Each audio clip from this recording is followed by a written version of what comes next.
लगता है ऐसे जैसे सुख का सावन आ गया, लगता है ऐसे जैसे सुख का सावन आ गया।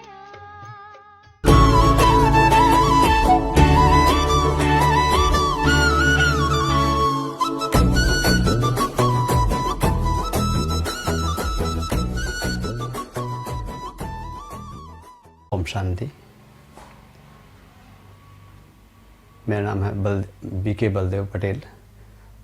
वैसे इस ज्ञान मार्ग से पहले मैं ट्रैक्टर मैकेनिक था और इस ज्ञान में आए हुए लगभग मेरे को 10 साल हो रहा है। 2012 में मैं ज्ञान में आया हूँ और जब शुरू में जब ज्ञान में आया तो मैं इस ज्ञान मार्ग से भागता था, पर मेरे से पहले हमारी युगल आई थी ज्ञान मार्ग में, वो 2010 में आई थी और उन्हीं के प्रयास से फिर मैं आने लगा धीरे धीरे।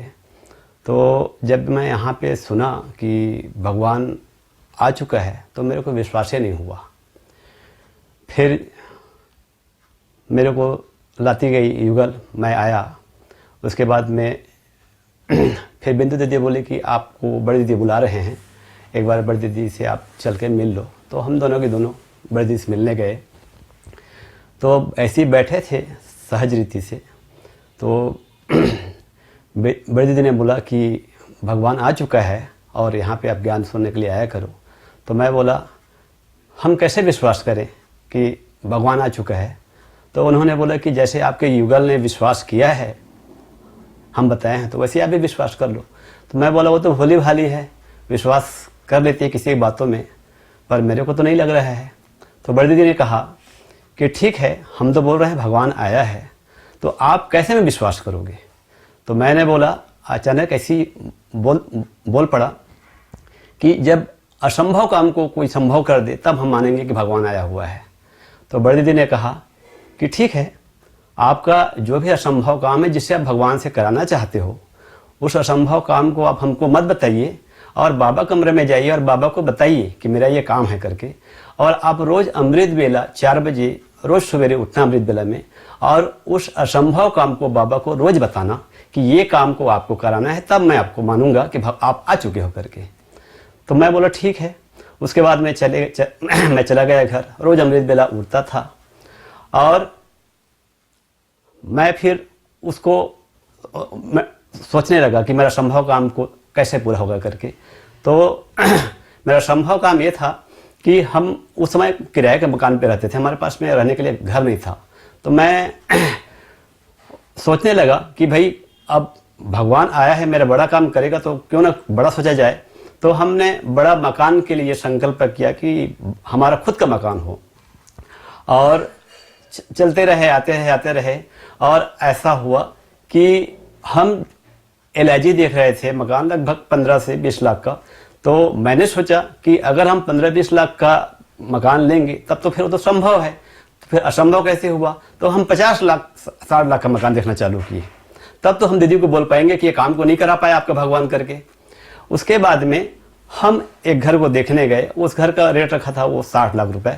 हम उसको उस समय में 52 लाख रुपए मांग करके आ गए थे 6 महीना पहले।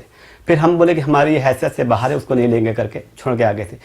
फिर अचानक 3 महीने के बाद में उसी मकान मालिक का हमारे पास में फ़ोन आया कि पटेल जी, आप मकान लेने के लिए आए थे, तो आप इच्छुक हो तो आ जाओ। तो फिर मैं गया। फिर मैं बोला भाई उस समय में तो आप दिए नहीं और अभी तो हमारे पास में पैसा का व्यवस्था नहीं है। तो बोला आपके रेट में दे दूंगा। तो मैं बोला हमारे रेट में भी पैसा की व्यवस्था नहीं है।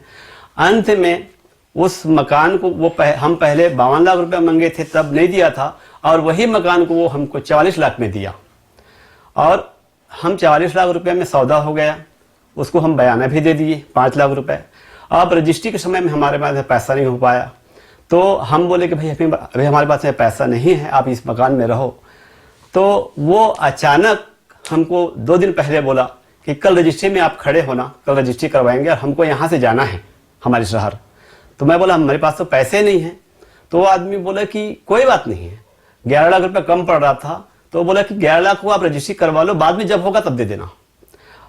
हमको तो आश्चर्य लगा कि ये आदमी कैसे बोल रहा है करके। आज के समय में तो आदमी 11,000 रुपये के लिए यकीन नहीं करता है, वो 11 लाख रुपये के लिए बोल रहा है करके। फिर हम उनके कहने पे गए, रजिस्ट्री कराए, हम आगे रजिस्ट्री करवा लिए और वो आदमी निसंकोच यहाँ से कोरबा को छोड़ के अपने शहर चला गया कोचीन। हमको बड़ा आश्चर्य लगा कि यार ये आदमी ऐसा कैसे हमारे पर विश्वास किया है करके। बाद में जब इस सारी घटना को हम दीदी को जब आके बताए ऐसा ऐसा हमारे साथ में हुआ है, तब हम वो सब बात को भूल चुके थे। तब दीदी ने हमको याद दिलाया कि आप ही ने तो कहा था कि हम जब मेरा कोई असंभव काम को कोई संभव करा देगा तब हम मानेंगे कि भगवान धरा पे आया है, तो अब तो आपको मानना चाहिए। तब हमको याद आया कि हाँ सच में ये बात हम भूल चुके थे, लेकिन ये काम तो इस काम को संभव बाबा ने करवाया है। तब से विश्वास बढ़ा और ज्ञान में फिर चलते गए और जब हम बाबा से मिलने के लिए चाहे तो दीदियों ने बोला कि अभी तो आपको लेके नहीं जाएंगे, आप पहले ज्ञान को सुनिए समझिए उसके बाद में लेके जाएंगे। फिर 2 साल तक मैं लगातार आता रहा, बाबा मिलन में जाना है मधुबन करके। फिर जब मैं मधुबन गया तो वहाँ पे सारी चीज को जब मैं देखा सुना समझा तो लगा कि सच में भगवान आया हुआ है। तब से हम ज्ञान में चल रहे हैं और अभी तक बड़ा अच्छा लग रहा है। और पहले हम किराए के मकान में रहते थे, आज हमारे पास खुद का मकान है, खुद का दुकान है, आज कोई भी चीज़ का कमी नहीं है। हमारा परिवार बहुत एकदम फर्स्ट क्लास है, बच्चे भी अच्छे मिले हैं, सब परिवार अच्छे मिले, माँ बाप भी बड़े खुश हैं। तो ऐसा ही हमारा ये चल रहा है। तो मैं लास्ट में बोलना चाहूँगा हमारे जितने भी सभी भाई बहनों के लिए कि इसको दूर से ना देखें, पास में आए, सोचे समझे भगवान सही में आया हुआ है। सच में अगर बोलेंगे कि ये अगर मतलब विस्तार को ना लेकर के सार में जाएं तो मैं इसको 1 मिनट में इस सार को बताना चाहूँगा। ये एक हवाई जहाज की तरह है। अगर जैसे एक गांव का ग्वाला जो कभी शहर नहीं गया है उसको अगर कोई पूछेंगे कि हवाई जहाज कितना बड़ा होता है तो वो बोलेगा कि छोटा सा इतना बड़ा होता है करके। लेकिन कोई आदमी हवाई जहाज में अगर बैठा है उसको अगर पूछेंगे हवाई जहाज कितना बड़ा होता है तो वो बोलेगा स्वाभाविक रूप से बस इतना बड़ा होता है, ट्रेन इतना बड़ा होता है, 200 लोग 500 लोग एक साथ आ जा सकते हैं। पर लेकिन हम जाके उस गाँव वाले को समझाएंगे तो गाँव वाला हमारी बातों को यकीन नहीं मानेगा। तो झूठ वो भी नहीं बोल रहा है, झूठ ये भी नहीं बोल रहा है। ये इन्होंने उस हवाई जहाज को पास से देखा है, उन्होंने उस हवाई जहाज को दूर से देखा है। तो जो दूर से देखते हैं तो उनको छोटा लगता है, लेकिन रियल में जो इसमें आते हैं इस ज्ञान मार्ग में तो तब लगता है कि इसका पावर क्या चीज है। ओम शांति।